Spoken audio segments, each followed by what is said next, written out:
Jamal is a human being. If you meet, you will love. First, he was charming. He had great heart. He has never been judgmental in his opinion. He will disagree with you, but he will leave you with a smile. He is a fearless journalist. Whenever he believes in something, he will say it. He will say it politely, with wisdom. He knows the boundaries, but eventually he will never cover up on something that he believes it should be public.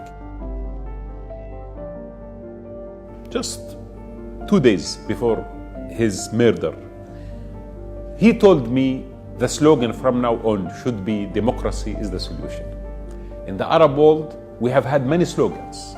Pro-Arab nationalism, Islam is a solution, many other things are solutions, ideological slogans. From now on, one slogan should unite us. Democracy is the solution. Democracy that will allow every human being to express his opinion and to live as a free human being with dignity in our land.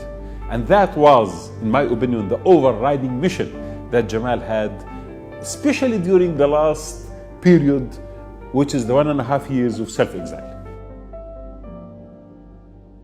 He spoke to me about his dream of building this institution, pro-democracy foundation.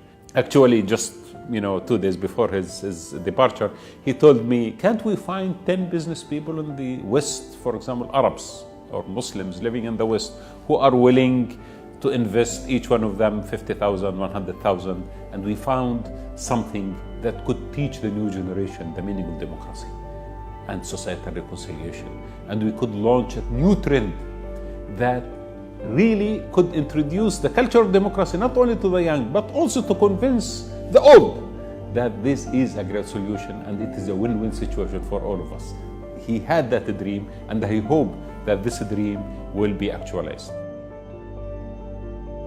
His death was connected to a very important factor. The Saudi regime believes that Washington is the center of everything. The only consistent foreign policy Saudi Arabia had during the last 70 years is America first. Jamal was sitting in Washington, writing in English, convincing people as a journalist that what's happening in Saudi Arabia at this moment in time is not as good as they would like to believe that it is good. Jamal was the voice of reason, where neither Washington, Trump administration, nor Saudi Arabia wanted at that moment in time. Trump wanted the money of Saudi Arabia, and Saudi Arabia would like the legitimacy of Trump. And both of them didn't want this voice to exist. He was not an opposition. He was not someone who has an army who's going to fight Saudi Arabia. He was even sometimes full of praise for certain reforms that Mohammed bin Salman did in Saudi Arabia. But they didn't want even that margin to exist. They wanted only one narrative, that we have a reformer called MBS, and this reformer is going to change the face of Saudi Arabia.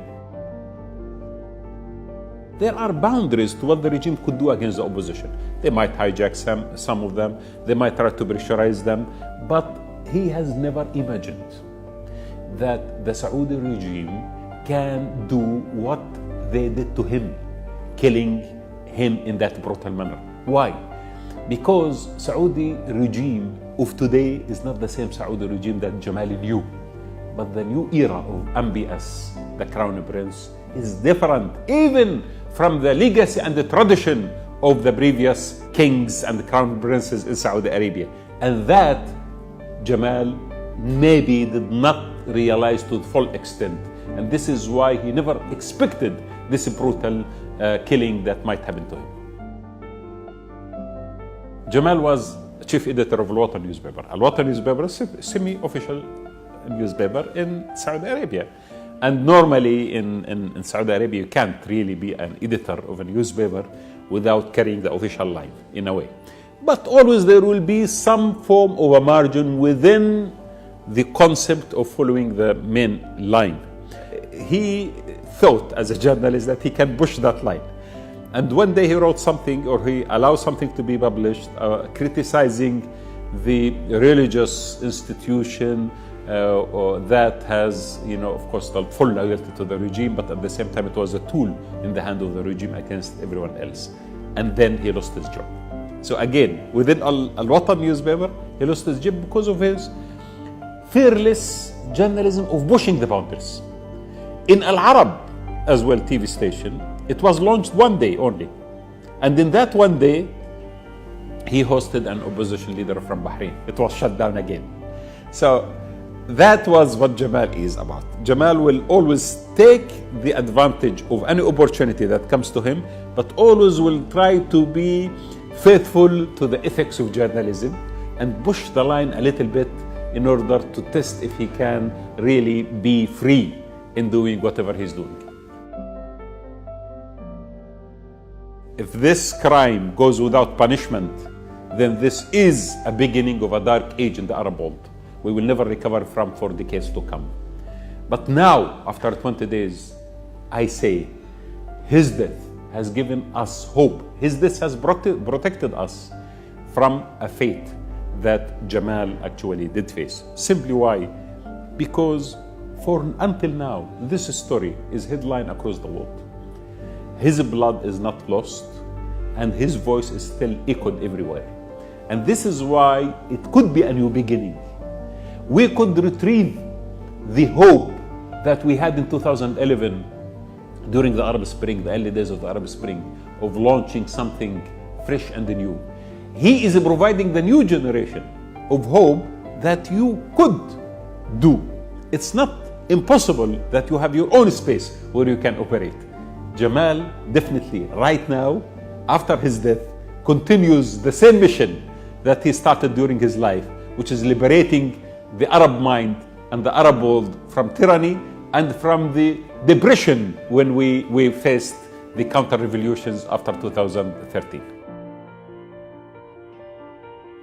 I will remember him as a human being who was full of hope, but at the same time, he was well calculating in his approach and he was balanced.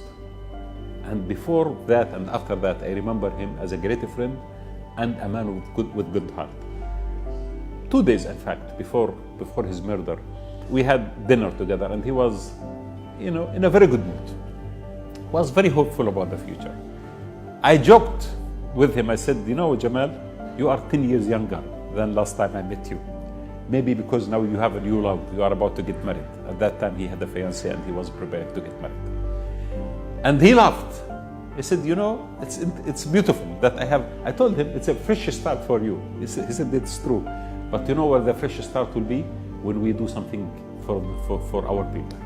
Let us do this foundation. Let us work for it.